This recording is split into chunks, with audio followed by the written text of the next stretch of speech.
So maybe you're a dog owner, or maybe you're thinking about getting one, or perhaps your kids are begging you for one. Well, whatever the case may be, there's plenty of things to consider when you're having a dog with your family. And here to help us sort it all out is dog training expert Andrea Arden and her friend Murphy. Hello, Murphy.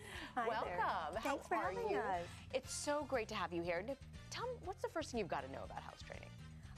I think probably the thing people need to consider the most is management. That your number one job is to make sure that you manage your puppy to prevent them from making mistakes. Because every time you allow them to run loose, the odds are they're going to make a mistake, and that's going to become a stronger habit. But the other thing that I think is really important is that there are some shortcuts that people can take to make raising a puppy in your home and dealing with those inevitable accidents easier. Speaking of accidents, what tips do you have for dealing with accidents? Well, I think one of the most important things people can do, you want to come down here, Murphy? Yeah.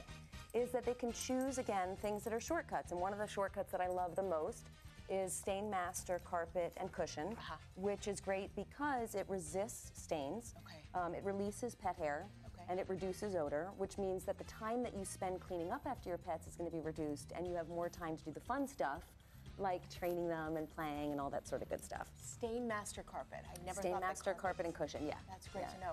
And is there something you should keep in mind to get the most out of your playtime with the dog as well? You know, I think that people need to realize that there's two types of playtime for dogs. There's the playtime that we're interacting with them, where maybe you use something like, a squeaky toy and you play tug with them, or you have them play fetch.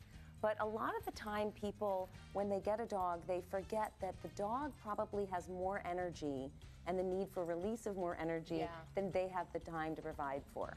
So one of the things you can do is make sure that you give your dog what we call environmental enrichment. And what we're going to do with Murphy is we're going to take a little bit of food and we're going to put it in a toy like this, and we're going to close it up. And then if I put this down on the ground, odds are Murphy's now going to try and push this around to get the food out. So he's going to play with this toy as a way of enrichment by hunting for his food from it.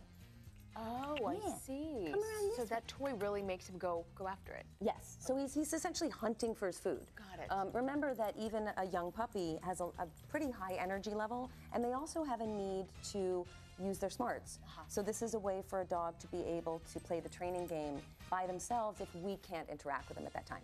And what's the best tip for dealing with bad behavior? It's so hard when they're this cute. It is hard. I know. Murphy, come over here. I think what people need to realize is that when we talk about bad behavior, it's typically normal dog behavior. It's just in an environment where it's not considered acceptable. So, for example, the dog barking, there's not really anything wrong with the dog barking. It's what they do. It's just that when they do it in your yard or in your apartment and they bother the neighbors or you, that's when it's troublesome. So again, getting back to environmental enrichment, that plays a big part in preventing behavior problems.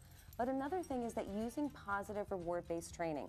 Even a puppy as young as Murphy, I can teach him to sit, I can teach him to lay down, I can teach him to do something called hand targeting, where he touches his nose to the palm of my hand as the foundation for come when called. These are all things that are really, really easy to do, and they're all about the dog having fun because they're earning things they want, whether it be food or praise or anything else that they like. You and I were talking, I was trying to figure out, I've got a 4-year-old and a 3-year-old. When is the best age to have a dog? Because you want them to take on some of the responsibility, but you're saying you should never really expect kids to do it all. Yeah, I worry when people say I'm getting a dog for my children, because really what we need to remember is that when you get a dog and you have children in the home, you're going to always be the one as the parent who's really responsible for the dog. The children can certainly help, and I strongly encourage that. But I think the right time is typically when you feel confident that your child can show adequate impulse control around animals. And that means if you say to them, I don't want you to grab the dog's tail, or in Murphy's case, he doesn't have much of a tail, so I don't want you to grab their fur, that they can really listen to you and follow through, and it's for their safety and also for the safety of the animal. Such wonderful tips. Andrea Arden, we want to thank you so much. Thank you. Murphy, can we say goodbye? You can pick him up and say, I'll give him a little treat for it. Okay, Murphy, we're going to say goodbye. Can we say goodbye? Say, for more tips and general information, you can go to AndreaArden.com. Tell them you're watching World News Now. Thank you. You did a great job. You did a great job. You deserve a treat. You deserve a treat. I do deserve a treat. I don't get one. So adorable.